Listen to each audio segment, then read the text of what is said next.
ধ্রুব মহারাজের সামনে যেই না ভগবান এসে দাঁড়িয়েছেন, ধ্রুব মহারাজ প্রাণ ভরে পদ্মপলাশ লোচন হরির রূপ দর্শন করছেন। আর মনে মনে ভাবছেন, ঠাকুর, আমার মায়ের কাছে আমি তোমার রূপের বর্ণনা শুনেছি, কিন্তু আজ দেখে মনে হচ্ছে যা শুনেছি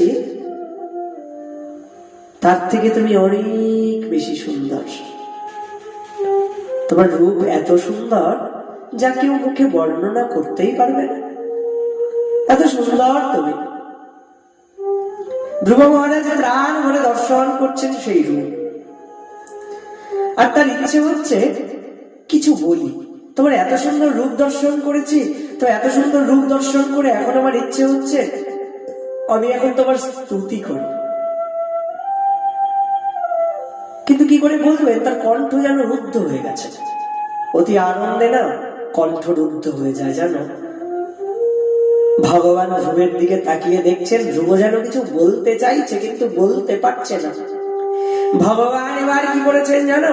ভগবানের হাতে যে শঙ্খটা ছিল না, সেই শঙ্খটা নিয়ে আজ ধ্রুব মহারাজের কণ্ঠ দেশে স্পর্শ করিয়েছে।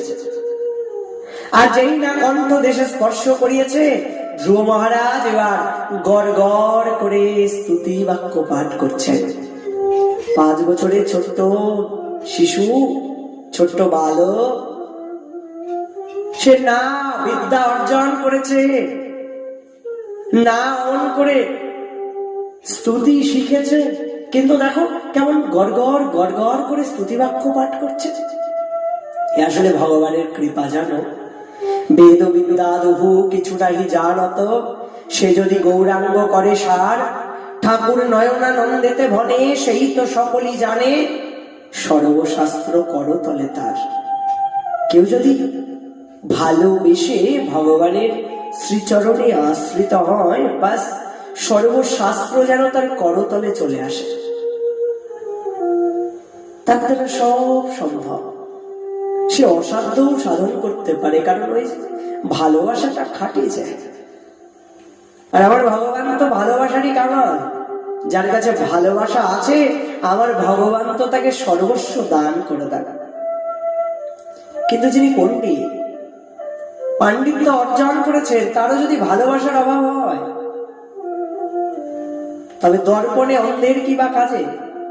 অন্ধের সামনে দর্পণ আয়না ধরলে যেমন অন্ধের কোনো লাভ হয় না, ঠিক তেমনই যার কাছে প্রেম নাই, ভক্তি নাই, ভালোবাসা নাই, সে যদি অনেক বিদ্বান হন, অনেক জ্ঞানী হন, অনেক ধনী হন, অনেক মানী হন, তবুও সব বেকার।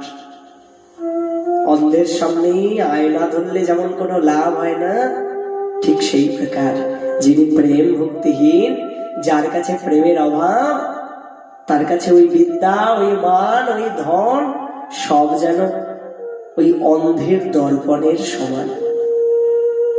তাই পরীক্ষিত মহারাজ, তাই ধ্রুব মহারাজ অমন করে ভগবানের স্তুতি বাক্য পাঠ করছেন। আর আমার ভগবান না মন ভরে প্রাণ ভরে বড় ভালোবেসে সেই স্তুতি বাক্যকে আস্বাদন করছেন।